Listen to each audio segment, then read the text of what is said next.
Hi all, welcome back to my channel Vaiga. നമുക്ക് എങ്ങനെയാണ് വളരെ സ്വാദിഷ്ടമായ മാങ്ങാക്കറി ഉണ്ടാക്കുന്നതെന്ന് നോക്കാം. മാമ്പഴ പുളിശ്ശേരി പോലെയല്ല ഇത്, തൈര് ചേർക്കാതെയാണ് ഇത് ചെയ്യുന്നത്. ആദ്യം ഒരു അരമുറി തേങ്ങ ചിരുകിയെടുത്തത്, ഒരു 2-3 ചെറിയ ഉള്ളി,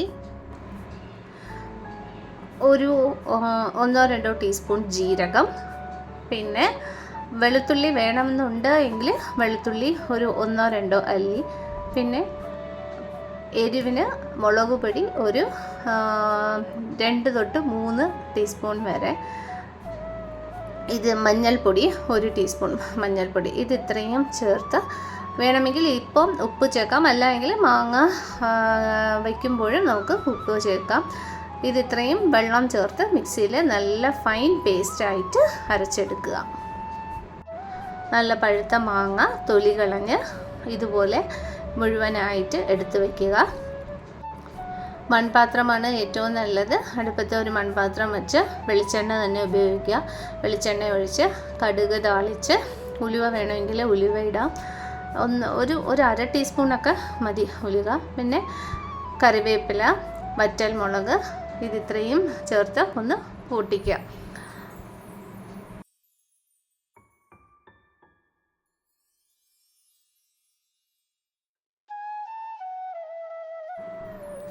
കടുകൊക്കെ ഒന്ന് പൊട്ടി വരുമ്പോഴത്തേക്കും നമ്മൾ തൊലി ഇളക്കി വെച്ചിരിക്കുന്ന മാങ്ങ ആ എണ്ണയിലോട്ട് ഇട്ട് ഒന്ന് ഉരുട്ടിയെടുക്കുക.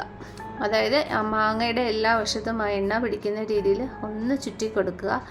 ഒന്നുകിൽ എണ്ണയിലോട്ട് മാങ്ങ ആദ്യമേ തന്നെ ഇടാം, അല്ല എങ്കിൽ നമ്മൾ ഫൈൻ പേസ്റ്റായിട്ട് അരച്ച് വെച്ചിരിക്കുന്ന ആ അരപ്പ് ആദ്യം ഇട്ട് അത് ഒരു തിള വന്നതിന് ശേഷം വേണമെങ്കിൽ മാങ്ങ ഇടാം. ഏത് രീതിയിൽ വേണമെങ്കിലും ചെയ്യാം. ഇപ്പം ഞാൻ ഫസ്റ്റ് മാങ്ങ ഇട്ട് ആ എണ്ണയിൽ ഒന്ന് വഴറ്റിയതിന് ശേഷമാണ് ഞാൻ അരച്ച് വെച്ചിരിക്കുന്ന അരപ്പ് ചേർത്ത്, അരപ്പും കൂടെ ചേർത്ത് ഒരു 1-2 പ്രാവശ്യം ഫുള്ളായിട്ടൊന്ന് മിക്സ് ചെയ്ത് കൊടുത്തതിന് ശേഷം മിക്സി ജാറിൽ വെള്ളം ഒഴിച്ച് ആ അരപ്പ് ഫുള്ളായിട്ട് കഴുകി മാങ്ങയിലോട്ട് ഒഴിച്ച് പാകത്തിന് ഉപ്പ് ചേർക്കുക. ഉപ്പും ചേർത്ത് അടച്ച് വെച്ച് വേവിക്കുക. എരിവ് കൂടുതൽ വേണമെന്നുണ്ടെങ്കിൽ മുളക് പൊടിയുടെ അളവ് കുറച്ച് കൂടുതൽ വേണമെങ്കിൽ ചേർക്കാം. ആ മധുരവും എരിവും എല്ലാം കൂടി ചേർന്ന് നല്ല ഒരു ടേസ്റ്റ് ആയിരിക്കും ആ കറിക്ക് ഉണ്ടാവുക. ഇടയ്ക്ക് അടപ്പ് തുറന്ന് ഗ്രേവിയും മാമ്പഴവും എല്ലാം കൂടെ നന്നായിട്ട് ഇളക്കി കൊടുക്കുക.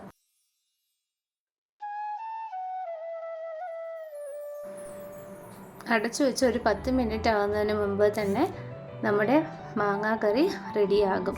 ഇതിൻ്റെ കൂടെ വേണമെങ്കിൽ തൈര് കൂടെ ചേർത്ത് നമുക്കിതിനൊരു പുളിശ്ശേരിയായിട്ട് എടുക്കാം. പക്ഷേ ഇത് നല്ല മധുരമുള്ള മാങ്ങ ആയതുകൊണ്ട് ഞാൻ യാതൊന്നും തന്നെ ചേർക്കുന്നില്ല. ഇങ്ങനെ ഒഴിച്ച് നമുക്ക് ചോറിലൊഴിച്ച് ഒഴിച്ച് കൂട്ടാനായിട്ട് ഗ്രേവി എടുത്ത് ഒരു സൈഡ് ഡിഷായിട്ട് ആ മാങ്ങയുടെ പീസും വെച്ച് കഴിക്കാം. വളരെ രുചികരമാണ്, എല്ലാവർക്കും ഇഷ്ടമാകും, പ്രത്യേകിച്ച് കൊച്ചു കുട്ടികൾക്ക്. എല്ലാവരും ചെയ്തു നോക്കുക. എല്ലാവർക്കും ഇഷ്ടമായി എന്ന് കരുതുന്നു. Please like and subscribe to my channel. Thank U.